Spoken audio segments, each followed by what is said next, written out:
Utang Gidong! Malaman lamang ko lang kung sino kumuha ng white t-shirt ko. Uubusin ko 3 magazine sa likod nila. Mga hayop sila, pati ako tatalawin nila. Nakita mo ba kung sino kumuha ng white t-shirt ko? Ba't ako tatanungin mo? Nakaubad ako. Sarap na sarap ng tulog ko eh. Bunutan ko Boss, na huwag naman boss. Tinatanong lang eh. Ay, lapit ang bahay ko nilo. Hindi ba nakatay dumpling? Hindi na, lapit na. Tara na, dito na tayo. Ay, sino kumuha nun? Dulo, talabusan mo kayo, no? Yung mga hayop na yun. Yan. Mga gago ko.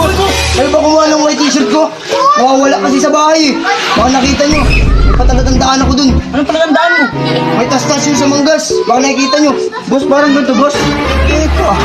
Gago ito yun eh. Go. Ba't nasa yun? Boss, sorry boss, kinuha ko yung gabi. Tika. Kasi nabuto ko. Ba't mo ninakaw? Wala akong damit na Boss, mga yung kaibigan ko, boss. Ay, paano naman ako? Ano masod yung kaibigan ko, boss? Mabili ka na ng bago. Gago pala kayo eh. Babaralin ko kayo eh. Boss, wag. Boss, abalik ko na lang, boss. Yan! Mas mabuti. Yung na, boss. Umuwi na kayo. Ba't galit kayo? Yung boss, malakad ako, boss. Tapos ya.